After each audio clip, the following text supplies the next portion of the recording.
Mike Gomes has been, man, I can't say enough good things about Mike Gomes. We initially connected through Sub 2, I think.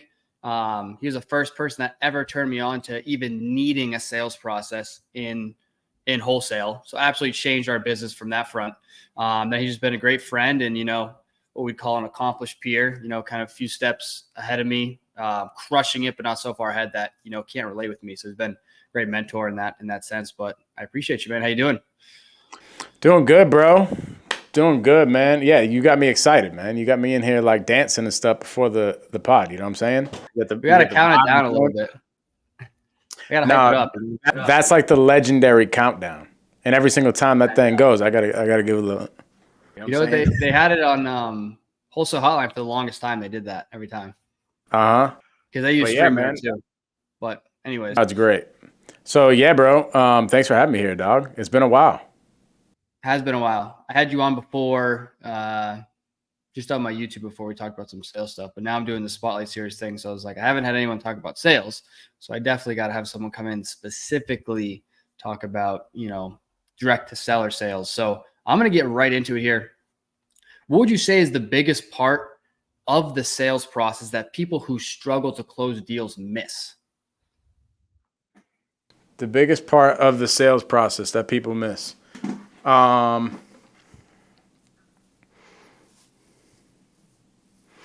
People miss that. Here's where people miss. They don't treat every single lead like it is their last lead. That's where people miss. I'm a big fan of sales processes, right? Like, you've came into Blueprint, you see the 8-step sales process. It's great. It's a framework. It, gives you a lot of clarity. It helps out so that there's no gray areas in your calls. Like, it really gives you a framework. You actually, once you learn it, you go back and pull back the curtains in all your leads and you're like, wait, what the heck? That's where this lead's supposed to be. That's how I'm supposed to be following up with this lead. That's when that lead is probably going to close. That's the information that I'm missing from the lead. Like, a sales process is great. However, without the energy, without the drive to, get a deal done now, what's the sales process? It doesn't matter. You see what I mean? So like if you bring the energy to the table, like, hey, I want to get a deal done right now. Now, granted, we know maybe 9 out of 10 of the people that we end up talking to are follow-ups for specific reasons. Maybe they're, you got to wait on a total payoff, or maybe you got to whatever they need to do in order to push the ball forward, right? You're setting up the follow-up for that next call. But it's that energy. It's treating every single lead like it is your absolutely last lead. Here's what I think. Even when I get a lead sent to me from a wholesaler that needs me to call their seller on a Zoom or something like that, and they're like, hey, Mike, this guy's being tough. He says he wants retail price and da. I don't even hear all that. I really don't. Like all I heard was, hey, I have a guy interested in selling my property. And that is a gold nugget. And I'm like, oh, I have a gold nugget here. I don't care about everything else. I don't care about, they're wanting retail, or, their agent is about to list I really do not care. I have somebody who is motivated to sell their property, and that's a golden nugget. So I'm just going to treat it like I am about to make $50,000 on the deal. So that's what I think a lot of people are missing. But a lot of people are missing the drive to just make the deal happen, like in any and every way. 1,000%. That is one of the toughest things, especially when that lead comes into the CRM and you can see notes about it and you start cherry picking. This one looks more motivated than that one. And if you have a surplus of leads, it's hard to do that because you have so many things in there. Like, I got to rush on this one so I can get on to the next one. I think, what role do you think seller education, because I'm the same way. I hear price, I'm like, whatever, right? What role do you think seller education plays in that? And also, what role does, just your relationship with the seller play in the price that they're asking? Dude, I don't care about price at all. It doesn't matter. At the end of the day, it's the problem that is being solved. That's what matters. So the seller education can come with, hey, this is what your property is worth all fixed up. This is what would have to be put into it in order to get it to that number, right? There's a time for that. That's later on in the sales process where you're digging into, helping the person solve their problem and everything like that. But the golden nugget is in the problem. The golden nugget is in this person is motivated to sell their property for some sort of reason. And all I got to do is get that reason and give the best advice possible to help them push that thing over to the table, push that thing over to the closing table, right? Whether that means referring them to an agent because simply a cash offer does not make sense for them, or that means buying their house for cash, right? Like whatever that means, if I can get into the weeds of why this person is looking to sell their property and I can give them the best viable solution to do that, then I'm the guy. And if I could do that by doing two things, I always say it's cool. Like one of the best things to, one of the easiest ways to get a deal with somebody is through making a friend with them. That's true. But people do business with friends and people that feel that they can get the deal done, that are credible, that are confident, that are clear, that instill certainty. So it's like bringing those two things to the table. So here's my cheat code. My cheat code is making a friend as soon as possible so that the questions that I ask are much easier to ask. And all while doing that, I'm instilling certainty the whole entire time. I'm making sure I'm planting little seeds of credibility here and there by telling stories. I'm making sure that through my inflections and my tone that I'm very clear and precise, and the person knows like, hey, this is the guy that I want to go with. And by the end of the day, when I hang up the phone, that person needs to feel like, yo, if I don't answer this guy's call back, or if I don't end up signing a deal with this guy, I might lose out on an opportunity. Or if I don't go with the advice that he gave me by maybe, contacting the agent referral that he gave me or receiving the phone call from that agent referral, I might be missing an opportunity. So that's the goal once the call is ended. Love it. So basically what you're saying is that it doesn't matter about the price if they have a motivation to sell, because if you can get on the phone with them, understand why they're selling it, and essentially come up with a solution to their problem, it becomes less about the price and more about you solving that problem. And hey, this is just the price we need to be at to get this problem solved for you, right? And maybe it's not an offer that you have. Maybe it's an agent referral or whatnot. But that's essentially kind of what you're saying there. Yeah, I'm saying if you have somebody who is motivated to sell their property for any reason and they are looking to you for like advice on maybe buying their house directly, like you buying it directly from them, or maybe an agent referral or something like that, and you don't accomplish that exactly, then that's your fault. Now, that doesn't necessarily mean that right when you hop on the phone with a seller, that has to be the case. There's a timeline for every single seller. Right here is when they are when they are not looking to sell, maybe when they just bought the house, and right here is when they are looking to sell. You're going to catch them at some point of the timeline. But during this timeline, if at any point they have looked to you as a person who can hold their hand to the closing table, whichever way that means, if they look to you at any point during that timeline and you do not convert that into some sort of deal, then that is your fault. Absolutely. Absolutely. And just to rewind, you had mentioned you tell stories to build credibility. What do you mean by that?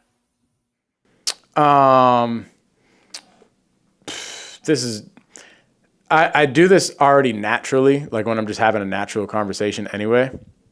I like telling stories. So if me and Jake are just kind of hanging out and I'm trying to explain something to him or I'm relating to him in some sort of way, I might explain a story of how I went through that same thing before. Me and Jake have had like hundreds of conversations probably at this point. And there's been points in Jake's business where he was going through something very similar that I went through in a previous season, maybe like a year or two ago.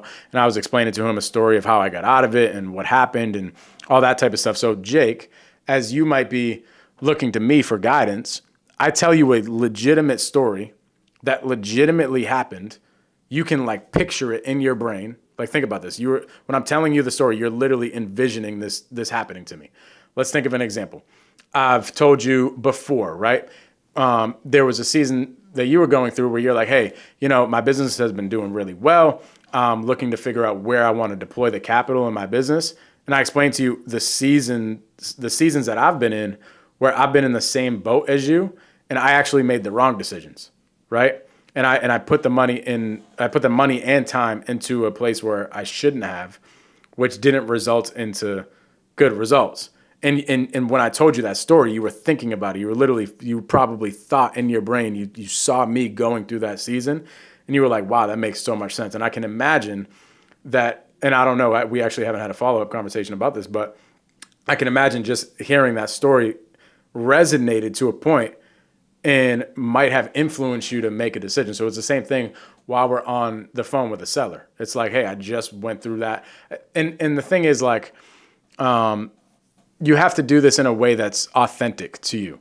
So I really can't stand when people just take other people's one-liners and all that type of stuff. Not because they're stealing. I don't care about that. I care about the authenticity of it, because I'm like, dude, the seller feels you not being authentic to you through the phone. You see what I'm saying? Like they can feel that. They can feel that it's some sort of BS story, or a story that you just memorized in your head or something like that. No, just be yourself, bro. Like, that's it. Just be yourself and tell stories from, your experience that you've had, or maybe you heard a story that I said before that I went through. Hey, my partner just went through that. It's just, a story is going to help them envision what is really going on. And what that does, it doesn't only help them picture their problem getting solved, but it also helps them picture you solving their problem. Because now they're like, oh wait, like, this guy has been through this before. I could see him solving their problem. That means I could see him solving my problem. And subconsciously, they already put that in the back of their minds. Like, oh yeah, I'm able to go with this guy. I should go with him. Yeah, that makes a ton of sense. So stories do two things. One, I think just as human beings, we naturally are able to understand stories better. So if you use an analogy, I'll be able to understand what the point you're trying to convey. And secondly, it's a credibility thing, because you can say, hey, I dealt with a seller in your exact situation, Susan, blah, blah, blah, blah, blah. I'm like, oh, wow, okay, so he's familiar with this. I feel confident that Mike can now do this transaction because he has dealt with it before with Susan, and I understand what he's pitching. So what we call like third-party stories, right, which obviously what you're alluding to there, can be used in so many different ways. Like, it can be used for pitching different things. If you're going to pitch a novation or a subject to or seller finance, you can use third-party stories of how this worked with other sellers, and let the seller, one thing you taught me too is, like, let the seller come to the conclusion on their own that, hey, this is a good fit for me, rather than you trying to tell them, like, hey, this is what you need, So I think that's super important. Mm-hmm. Yeah, 100%. And when it comes off authentic, that's when it really hits. Now, I say that all with saying you have to start somewhere. So if you're in the beginning of your sales career and, like, you never even heard of telling stories during your sales processes or telling stories to influence people, start somewhere. If you got to take somebody's story and run with it, frickin' take somebody's story and run with it. Like, do what you got to do to start getting to gain some momentum. And sometimes you got to put yourself in the fire, get told no, get people that scream at you, do all the things, and that's how you learn. But you got to go out and get the thing done. So I always, a lot of the advice that I give will also come with saying it doesn't have to be perfect. It's never going to be perfect, but you don't have to be the elite closer when you're first starting out, and know that you're most likely not going to be. And you got to go through the fire, go through the things, intentionally work on the things that you are working on a day-to-day basis, and intentionally work on getting better at those things by recording yourself and listening to your recordings. Literally physically record yourself while you're making calls, while you're on a Zoom, while you're doing whatever. Look at your facial expressions, look at everything, and intentionally work on that over time. And I promise, over a course of a year, if you do that, you'll come out a whole different person, not only in your sales career, but just in your life. Because life to me, if you have a pulse, you are in sales, in my opinion. I agree. I think the same thing. I think sales boiled down is you're really just getting someone to make a decision. You're fact finding, understanding their situation, figuring out what solution solves their problem. Then you just got to get them to make a decision on that route. So in your day-to-day life, you're doing that all the time. Obviously, wives, spouses, partners, friends, always doing the sales thing. So you talked about getting better at sales. You can listen to your calls. What are some other things you can do to really hone in if I wanted to take the next, 6 to 8 months to to really hone in on my sales skills. I'm going to tell you a story really quick. When I first started my wholesaling business about 4.5, 5 years ago, I went about 7 months before I got my first deal. And I almost pretty much lost it all. I almost lost all my marketing dollars, just threw everything in the trash and said, screw real estate. I'm never going back. Everything on YouTube that I learned is fake. I'm never doing this again. Until I saw one of Pace Morby's ads about 6 months into me doing that. And I hopped into his mentorship. It was like when he first started out. I actually just put this on my Instagram the other day. I hop on a call with Pace, like right when I get into his mentorship, and I'm explaining to him my business and what's going on and stuff. And he's like pretty much scratching his head like, bro, you have like over 100 leads coming into your pipeline per month. Like, you're not closing deals. What the heck? I'm like, yeah, dog. He's like, bro, you gotta, convert. It's the conversion that's the problem. And I didn't even know what the heck that meant. Up to this is why I'm so passionate about it, because I truly did not know that there was a thing called conversion just in business in general. I thought it was you go out, you spend money on leads, the leads come into the door, you might have a conversation with them, somebody's motivated to sell their property, or somebody's motivated to get their house painted, or somebody's motivated to get their lawn mowed, and simply that person books an appointment and you make money. That's really, I thought that like truly, I thought it was that simple. That would be wonderful if that happened. If that would be wonderful, everybody would be doing it. And when Pace told me that, nah, bro, like conversion is the problem. Conversion is what makes you the most money. He actually told me this. He told me, Mike, what you should go do, since you have right now probably hundreds of leads in your pipeline, you need to go bring these leads to somebody who knows what the heck they're doing. Like somebody that's a certified closer that can close deals. Now, because I have a hard head and I'm like, no, not doing that. In the beginning, I was like, nah, not doing that. I'm just going to go learn this on my own, bro, which I'm pretty thankful that I did that, because it kind of pushed me into purpose and it forced me to go do the hard things. So instead of me squatting up with somebody and giving all the leads to them, I'm like, nah, bro, I'm going to learn this thing on my own. If I run into situations that I absolutely cannot fix, then I'll throw it over to another closer or something like that. But I'm taking the leads that are in my pipeline. I'm calling every single one until I get nasty at sales, until I'm a beast. So I took the next 6 months of my life and did everything sales. Like I was listening to Pace's calls every single day, like seller calls. I was listening to people's seller calls on YouTube. Everything that I was listening to on a day-to-day basis had to do with sales, and I just got super obsessed, right? It was other people's calls. It was sales books. It was sales trainings that I paid for. It was all these different things, like anything that was teaching me sales that I resonated with, because there was a lot of things that I would listen to back then, and I'd be like, I don't know about that guy, or I don't know about that advice. I'm good. I'm gonna stay away from that. I stayed away from it, and I tripled down on the things that I was comfortable with that resonated with me. And ultimately, 6 months later, I came out a whole new person. And within 3 weeks of me doing that, I end up with my first deal. And ever since then, wholesaling has been the thing that has been feeding me. It's been the thing that has provided for me for the past 4.5 years.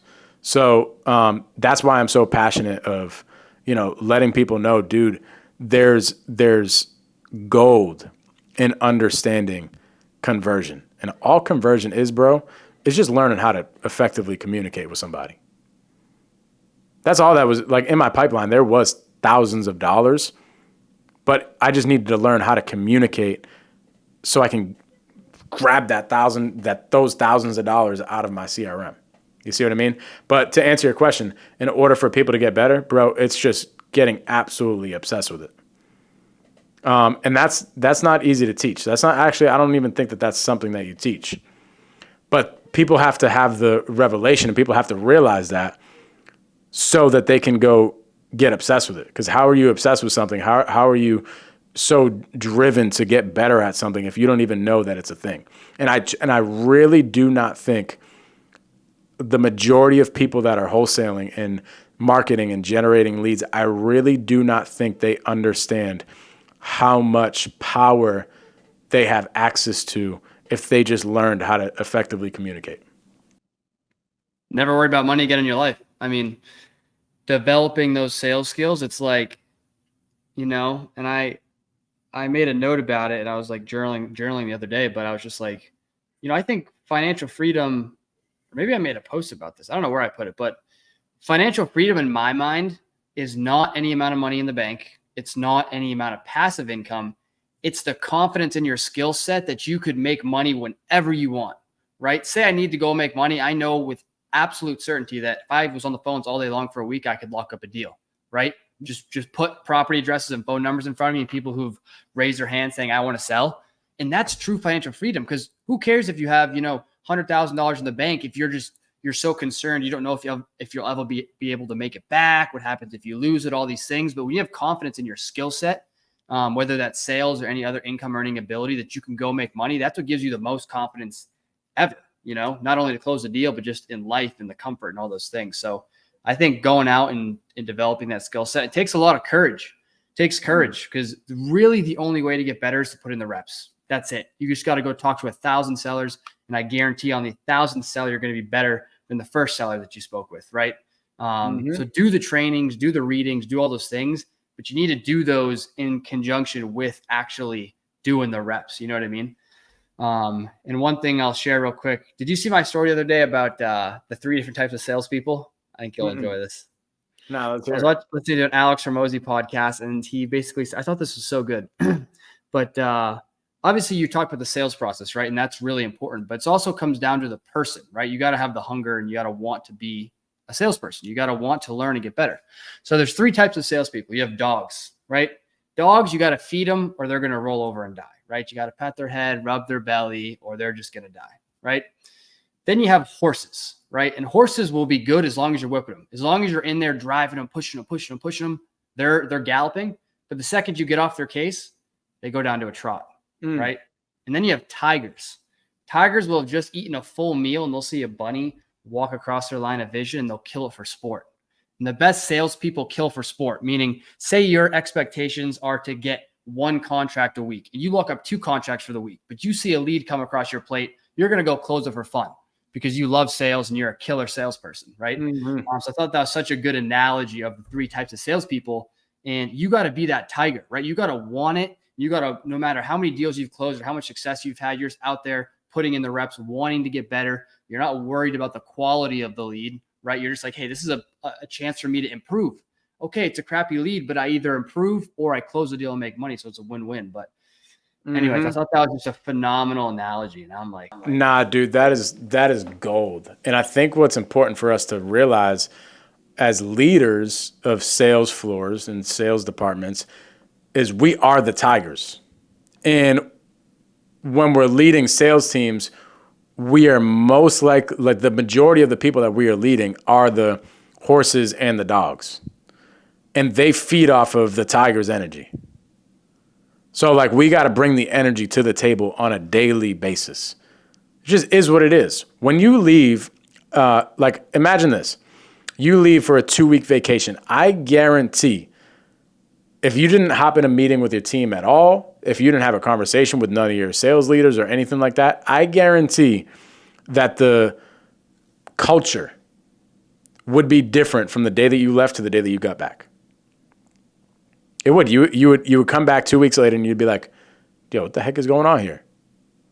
And then all of a sudden you get back into motions with things. And then, 2 days into Jake being back in the office, like getting the salespeople riled up, is back to the same culture that you had when you left. Bro, it is so important for us as leaders to bring that energy to the table because our teams feed off of that. And that's why sales is freaking tiring. If it like consistency. That's why, dude, I don't plan on leading sales teams my whole entire dang life. That is freaking tiring, bro. Like, you got to be on it. Like, you got to bring the energy to the table. I always plan on bringing the energy to the table wherever I go. But, like, dude, it's a different vibe. You got to be pushing and making it happen. And then here's what happens. You get the tigers that come onto your team. Great. They start eating stuff like freaking making things happen, and they leave because that's what they do. That's what they're supposed to do, and that's completely fine. So you got to keep that energy going, but just know. Or they go to sales manager, and that's your exit. But even then, bro, unless you set them up correctly with, being a partner or something like that, dude, a tiger is always going to be put it this way. Let's not even call it a tiger. Let's call it a freaking lion. The lion's goals are to be the king. How are you going to be the king if you ain't the top dog? No, it's true. That's why leaders lead by example, right? People respect you because you're in there doing the thing and they see that you have the capability to do it. That's why they follow you. Like if you look back at like tribes and all those things, even back in wartime, the leader of the army or whatever is usually like the strongest guy, He's or the leader of the pack, the lion. He's the strongest one. No one can take him down. So he's just the leader. And then a gangster comes over and wants to take over. And if they can't defeat them, then they'll go create their own tribe. 100%. And that's fine. You just need a leader. and that's completely fine. And you will find people that are the dogs and the horses and stuff like that will stay with you long term, and you need those people. And you need to keep on feeding those people the energy. And when you have a tiger that comes onto your team, still feed them the energy and just know up front that they are going to leave at some point. And it's like a revolving door. That's what sales is. You got to keep these people coming through the door, and at the same time keep the energy coming through. Yeah, it's a lot of energy required for sure. Like you just gotta do it. That's just what it means to be the leader, though. I always thought managing was like, we'll be the leader. Put people in their position. They're just gonna slam deals. I'll just go, for a walk, come back end of the day, watch the contract signed. Sounds good. I'm gonna tell y'all that ain't it. You want somebody to tell you the truth? That ain't it. You want somebody to tell you like what it's really gonna take to make that $100,000 a month wholesale business is not sitting on a beach, hanging out while your team's working. You're gonna be working. You gotta put the work in. You gotta bring the energy. I think that's great. One last question I did want to ask too before we like to keep them short. I like to give people a little taste, and if they want more, they can go check you out. I like that because I can sit here and talk for days. Mike's got his whole Blueprint REI thing, which I joined a while back. Phenomenal. Can't recommend it enough. Now, talk about that a little bit real quick, though, the Blueprint, because you have sales training, but you also have just like a monthly community, which is super underpriced, but they can get access to like a Discord and things like that. And right? Or fill me in on that. Yeah, they can go to join BP, as in Blueprint, joinbprei.com. To go learn more about that. They could book a call and we'll get you in there. But pretty much it's a A to Z wholesaling mentorship where we're holding your hand through the whole entire process. You get all the modules you need to learn wholesale, all that type of stuff. And I would say, if I was you, I would connect with Jake and what he's got going on because he is really hand-holding people as well. So if you have been watching Jake's stuff for a while at this point, and you guys have not been, been like, I'm not really going to pull the trigger on anything that, Jake's got going on, whether it's doing deals with him or whatever.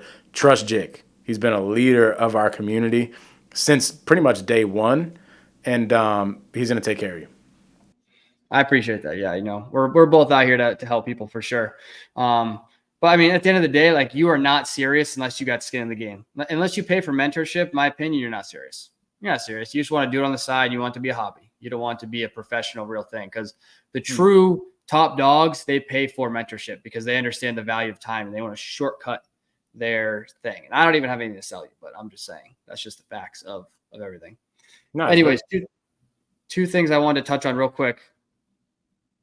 One, what would you say the biggest misconception with sales in general is? That we're slimy salespeople that just are looking to get over on people. And I'm not saying that there aren't those people. There are people that are very manipulative. Here's what I would say, Jake. I say these three things. For somebody to be a freaking elite salesperson, in my opinion, it takes, one, never taking no for an answer, that type of energy. Like, I'm going to do whatever it takes to make this thing happen. Okay. 2, doing this with great, positive, optimistic energy. And 3, doing 1 and 2 while keeping your integrity. So I think salespeople that do this at a high level, a lot of them are good at number 1, and some of them bring number 2 as well, but they lack number 3. Or people will come in and they'll have a lot of integrity, but they just don't bring the energy to the table. And maybe they're super optimistic, but they're not bringing that tiger energy. Like, I'm doing whatever it takes in order to get this thing done. My thoughts are, why can't we just be all 3?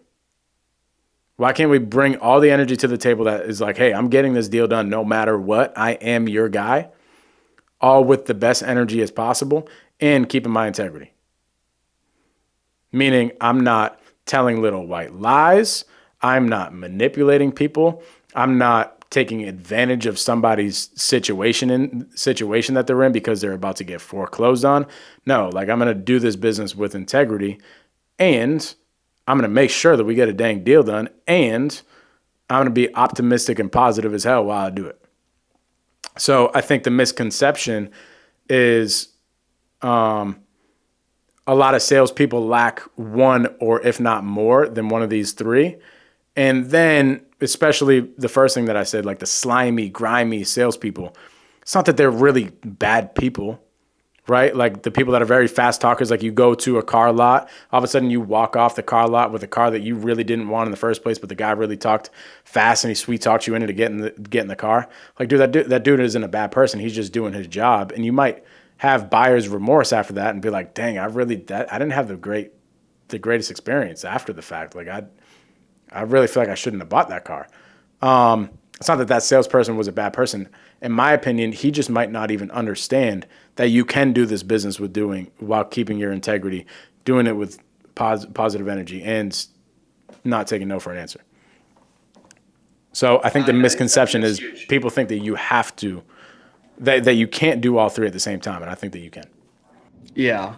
And just for people who have that moral compass too, it makes you feel better about just sleeping at night, and you just know you're genuine. For me, it's like just being genuine. If I just get on the phone, be genuine, have a good conversation, that I don't feel weird, right?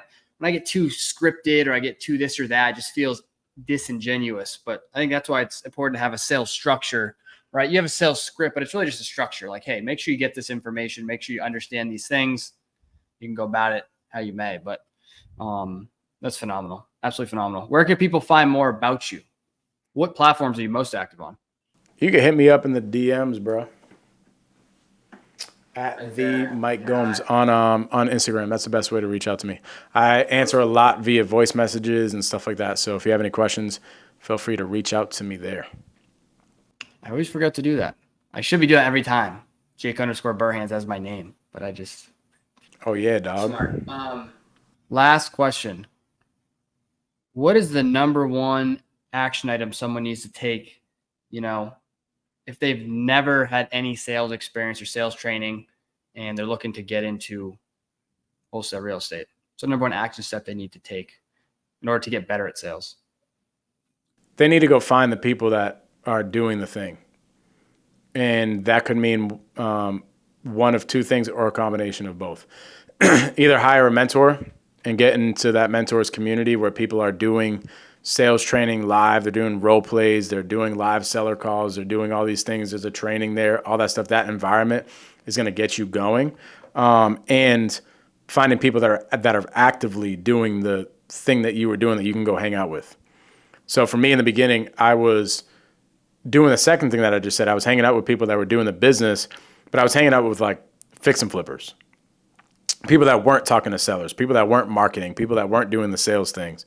And I was learning real estate. I was learning flips. I was learning scope of works and all that type of stuff. I just was not learning wholesale. And that wholesale virus was not rubbing off on me because I wasn't around those people. Yeah, those people aren't getting their teeth kicked in on the phone. Right, exactly. It's completely different.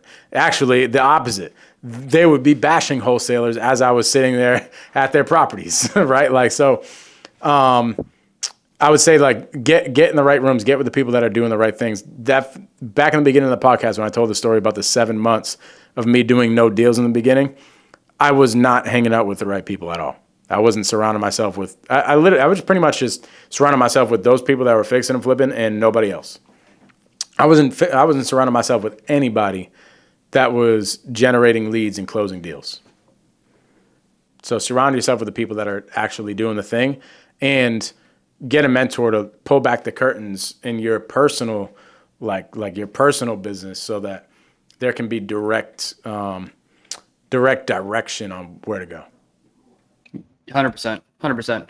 Yeah, you got to be around the right people to push you, because it's too difficult. It's too difficult to be an entrepreneur and do it on your own. You'll just, on an island, you won't last.